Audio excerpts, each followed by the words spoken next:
this chapter, chapter 10, will go over the alkenes and the reactions which are addition reactions. So first, let's start with degree of unsaturation that we need to be able to determine for alkenes.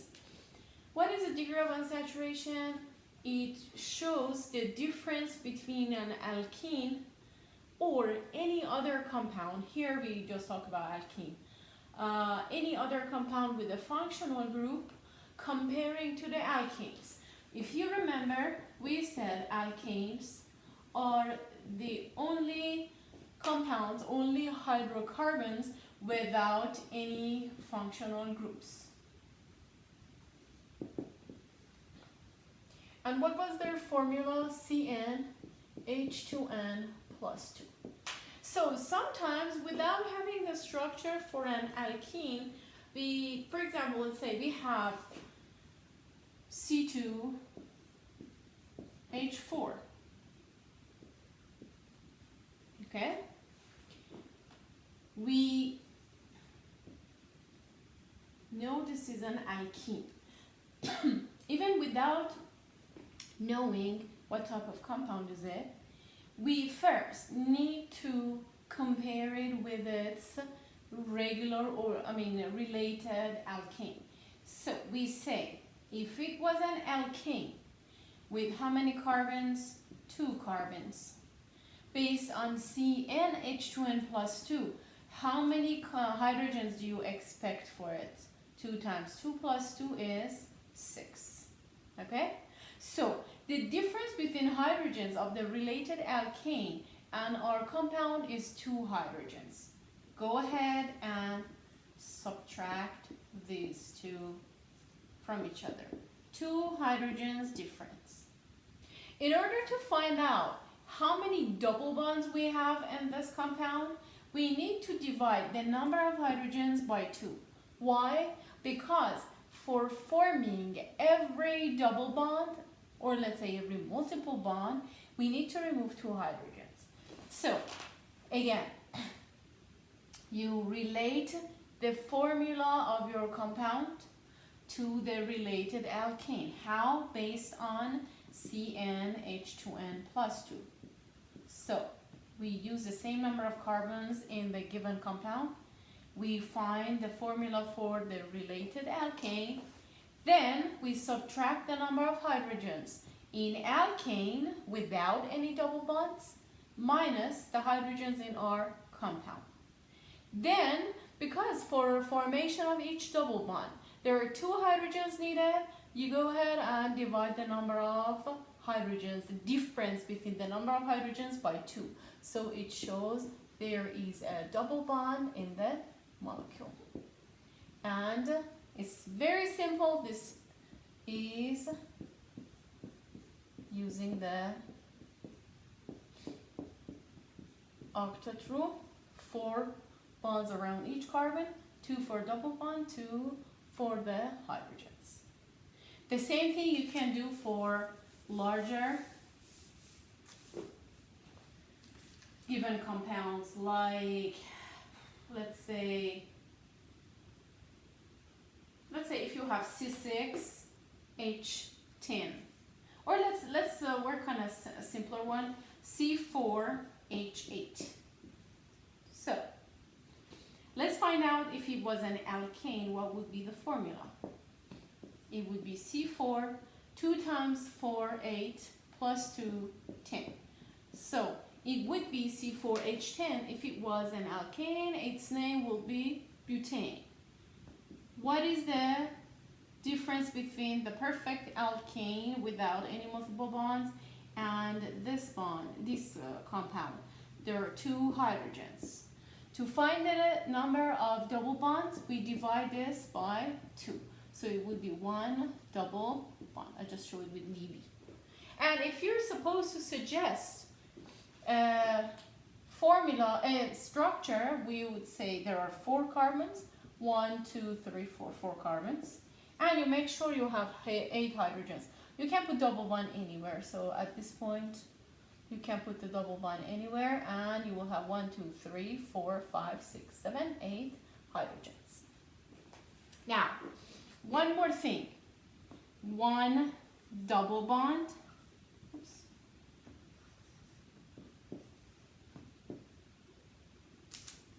Or let's say, shortly, we call degree of unsaturation DOU. DOU, degree of unsaturation.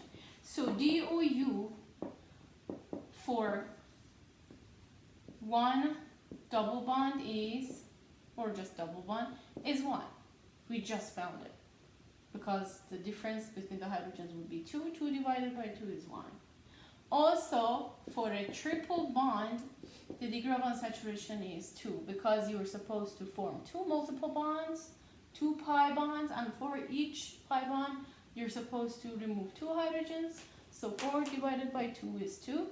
And for the formation of a ring, also, degree of unsaturation is 1. So these two both have the degree of unsaturation of 1. So, going back to the previous example, C4H8, you said the degree of unsaturation was 1, right? So 1 can be one double bond, as you suggested. It can be this, or it can be a ring. I'm adding it to the previous example, so we are expanding our choices. One double bond with 1 degree of unsaturation, or a ring. So we might have a cyclobutane. So if you remember the formula for alkenes and for cycloalkanes, both is CnH2n. 2 less hydrogens than an alkane. So for formation of double bond or the formation of ring, both we need to remove 2 hydrogens. So whenever you have degree of unsaturation of 1, you can have, if the number of carbons allow you, you can have double bond or ring. In case of when you have C2H4, can we suggest a ring? Can we have a ring out of 2 carbons? Obviously not. So we just have C2H4. So that's why when I say if the structure and the number of carbons allows you. So let's move on, going towards larger compounds and more options. So I'm still working on page 1. Let's work on C6H10. C6H10, you have 6 carbons now. What is the first step? Comparing the compound to the related alkane. C6H, 2 times 6, 12, plus 2, 14. CnH2n plus 2 for alkanes. Okay? So, what is the difference in their number of hydrogens? 4 hydrogens. How do we find the degree of unsaturation? By dividing it by 2. So the degree of unsaturation is 2. For 2, let's find out the choices. What is the degree of unsaturation for a double bond? 1. So if degree of unsaturation is 2, I can have 2 double bonds, correct? 1, 2, 3, 4, 5, and 6. This can be a suggested structure when you have 2 double bonds. Make sure you count 6 carbons and 10 hydrogens. What if I say I might have a triple bond also? 1 triple bond. Didn't I say degree of unsaturation for triple bond is 2? What if I have 1, 2, 3, 4, 5, 6, and I tell you this is my compound? Make sure you count the number of hydrogens and carbons. It has to be C6H10. And also, can I have the combination of double bond and ring? 1 double bond and 1 ring. Can I say that? Yes, because each one has 1 degree of unsaturation, and you have total 2 degrees of unsaturation. So let's say one suggested structure is this. Count. Go ahead and count carbons and hydrogens, and you will find out you can have this as C6H10. The same thing you will do for C3H4, C5H6 in the table, the same exact. The easiest part is when you just have carbon and hydrogen. But what if we have any other functional groups, like let's say you have ketones, you have aldehydes, you have alkyl halides. Let's see what are the rules actually for when you have other atoms in the compound than carbon and hydrogen only.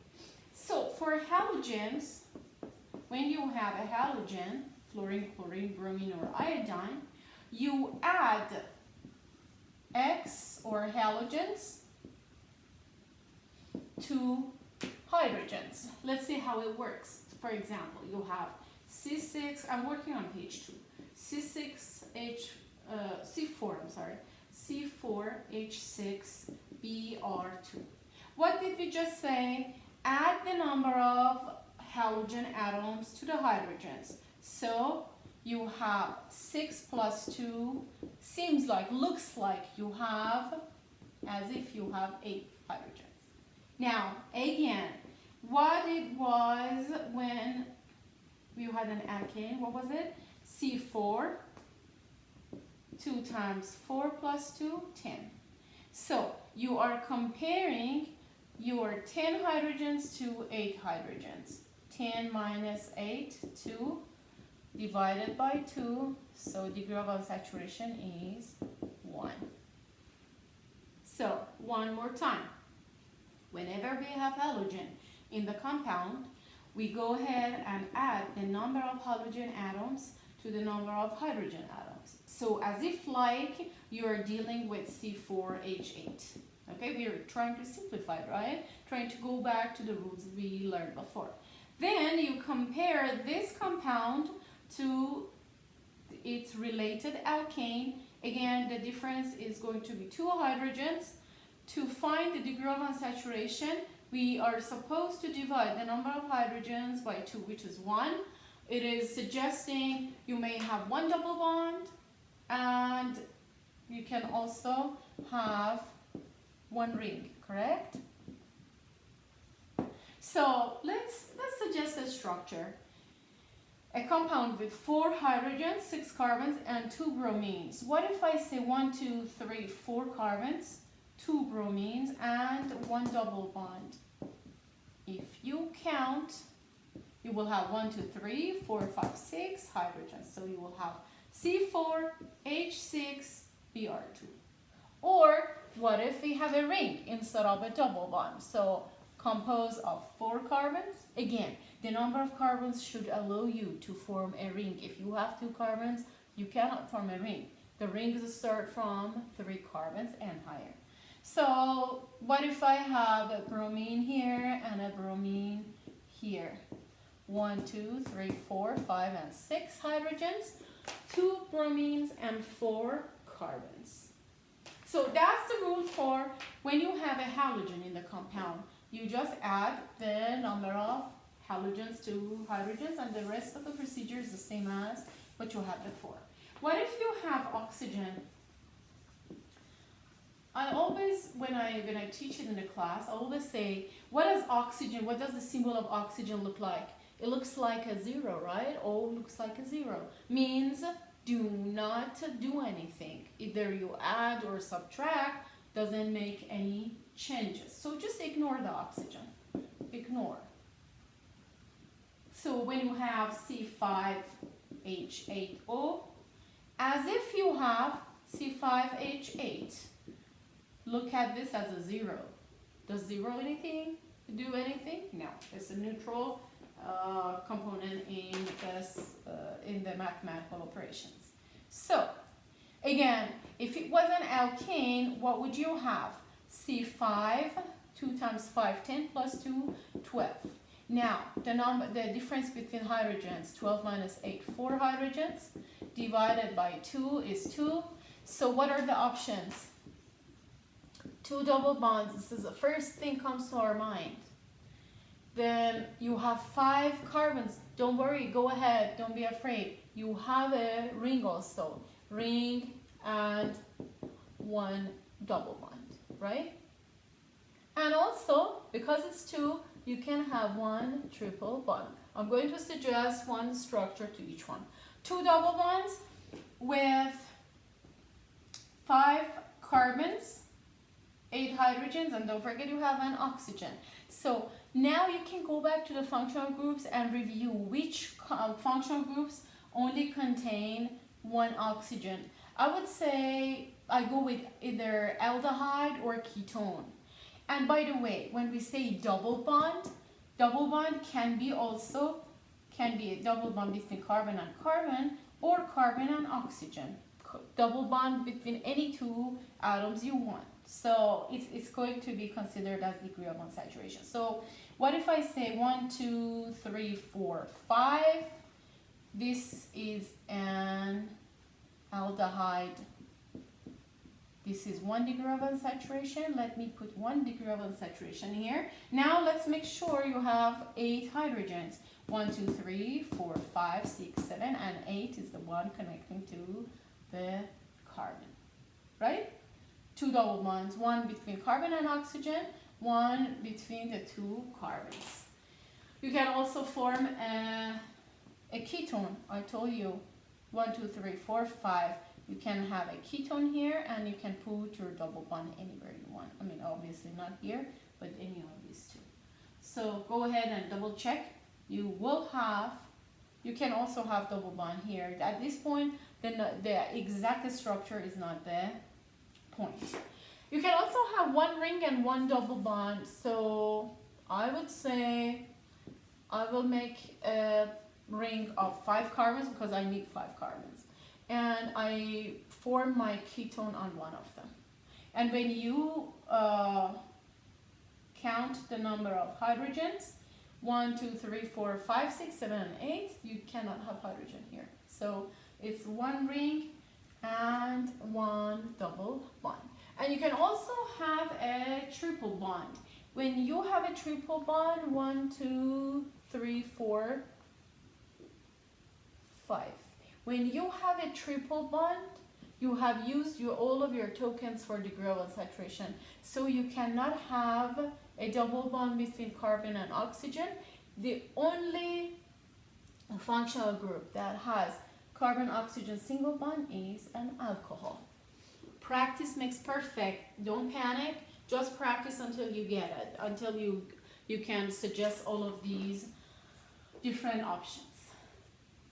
After oxygen that you ignored it, but you included it in the structure when you were suggesting the structures, it's time to talk about nitrogens. Nitrogen, you had a subtract, you had an addition, you had an ignorance, and now it's time to subtract. So whenever you see a nitrogen, subtract it from the number of hydrogens, like C5H9N. Okay, you are supposed to subtract it, so as if like you have 9 minus 1, 8, as if like you have C5H8, okay, so 8, and if it was an alkane, you would have, we worked on it last time, C5H12, so 12 minus 8 is 4 hydrogens divided by 2, again is 2 degree of unsaturation. Now, again, you can have 2 double bonds, 1 single bond, and let's put it here, 2 double bonds. You can have 1 ring and 1 double bond, or you can have 1 triple bond. All right? So, don't forget you have a nitrogen. You just ignored it for calculating the degree of unsaturation. So we're going back to the functional group. What functional groups do we have that contain nitrogen? Nitrile, amine, and amide. Amide was in CN and oxygen. Here there is no oxygen, so we just have either amine or amine, if you want to say, and nitrile. Okay, again, amine was CN and nitrile is CN. So triple bond can be the triple bond between carbon and nitrogen. It's not necessarily just carbon. So why don't we suggest a nitrile for one triple bond? 5 carbons, 1, 2, 3, 4. Fifth one is the carbon of nitrile. And if you count, you will have 9 hydrogens. 3, 5, 7, and 9. One ring, one double bond. Let's work on one ring and one double bond. Yeah, 5 carbons, right? 5 carbons, a double bond, and the rest would be like, let's say, NH2, right? 1, 2, 3, 4, 5, 6, 7, 8, and 9. Yes. 2 double bonds. 1, 2, 3, 4, 5. 2 double bonds. And what would you like to have on here? It would be obviously an amine. So this is how you play with what you have as far as degree of unsaturation. First, how to calculate it. Second, how to suggest a structure. So now you're ready to work on the 2 practice examples on page 2. In the next video, we will work on nomenclature, and we will see, if we have time, we will work on preparation of alkenes.